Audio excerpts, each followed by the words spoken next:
Hello everyone, welcome to Financial Tree Company where we talk about income tax and finance related matters. Today our topic is what is Form 16. Form 16 क्या होता है? सबसे पहले समझते हैं कि Form 16 क्या है और इसका नीड कहाँ से हमको मिला, मतलब what is the need of Form 16. Form 16 जो है your salary come income statement है जो कि एम्प्लॉयर इशू करता है एम्प्लॉय को.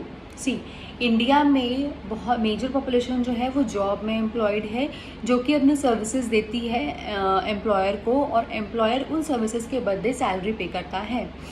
सैलरी जो पे करते हैं उसमें इनकम टैक्स के हिसाब से जो TDS डिडक्ट होता है वो TDS डिडक्ट करके जो नेट इनकम आती है वो सारी डिटेल्स फॉर्म 16 में दी हुई होती है. आपको फॉर्म 16 की ज़रूरत क्या होती है?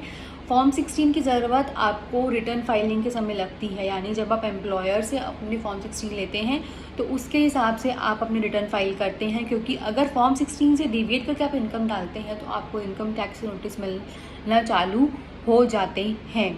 टाइम लिमिट क्या होती है फॉर्म 16 को इशू करने की? टाइम लिमिट जो होती है वो होती है कि जब आप TDS रिटर्न जो है फाइल कर देते हैं उसके 15 दिन के अंदर अंदर आपको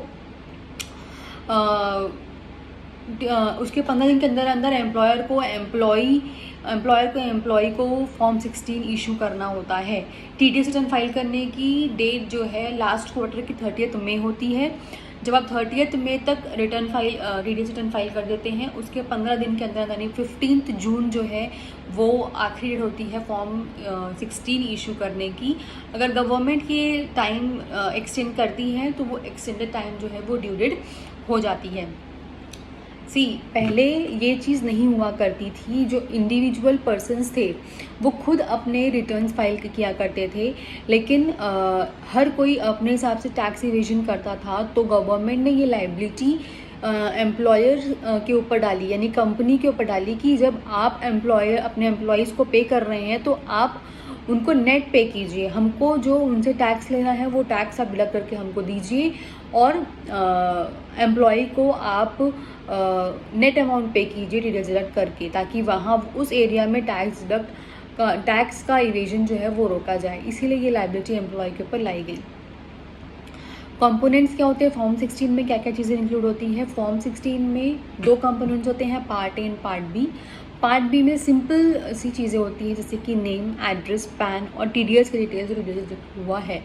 और पार्ट बी में इनकम जो होती है उनकी जो सैलरी से इनकम है plus basic allowance, GNS allowance, your conveyance allowance, house rent allowance, ग्रैट्युटी,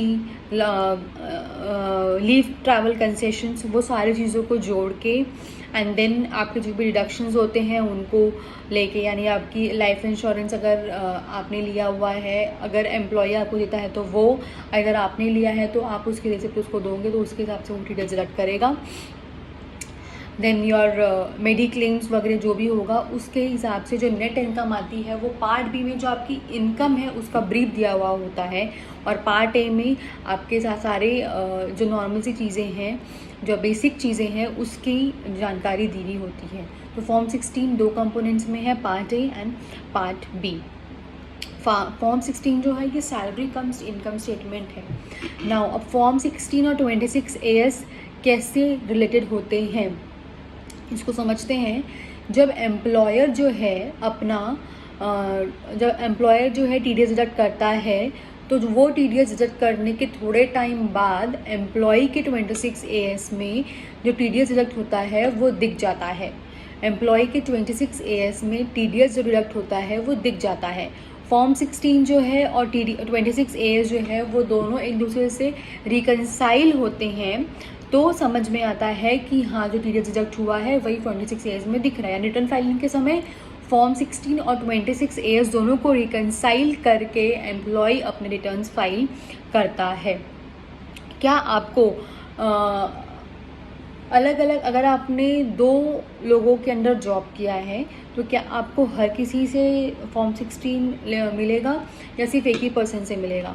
तो आपने अगर 2 लोगों के अंडर काम किया है तो दोनों कंपनीज से आपको फॉर्म 16 मिलेगा. उन दोनों कंपनीज से आप फॉर्म 16 लेके अपनी इनकम को डिक्लेयर करेंगे और उसके हिसाब से आप अपनी रिटर्न्स फाइल करेंगे, तब जाके आपकी टोटल इनकम होगी। तो अगर आपके पास एक से ज़्यादा एम्प्लॉयर है तो you need to take form 16 from each employee and then you need to consolidate your income and declare that income your return of income and then file your return of income. तो ये बात तो समझ में आ गई कि form 16 क्या होती है। फॉर्म 16 रिटर्न इनकम स्टेटमेंट है, इनकम सैलरी स्टेटमेंट है, जहाँ पे आपकी जो सैलरी से आपको जो भी सैलरीज का पार्ट है उससे आपको जो इनकम मिली है वो सारी चीज़ें उसमें दिखाई जाती है, जिसके हिसाब से आप रिटर्न फाइल करते हैं। 26 AS से ये रिलेटेड होते हैं। होप आपको फॉर्म 16 समझ में आ गया होगा। अगर आपके फॉर्म 16 इशू हो गए हैं तो please rush to your chartered accountants and get your return file, because बहुत ही कम टाइम रहता है। 15 जून तक इशू होता है और 31 जुलाई आखिरी डेट रहती है रिटर्न फाइलिंग की। करीबन हमारे पास 45 डेज़ ही होते हैं रिटर्न फाइल करने के, और बहुत सी पॉपुलेशन ऐसी होती है जिनको रिटर्न फाइल करना होता है। मेक श्योर कि आप अपने रिटर्न्स टाइमली फाइल करें। If you want to avail services of return filing, we do provide that services at financialtreecompany.com. Please visit our website financialtreecompany.com or mail us on companyfinancialtree@gmail.com. We'll surely reply you back. Hope you understand. Please like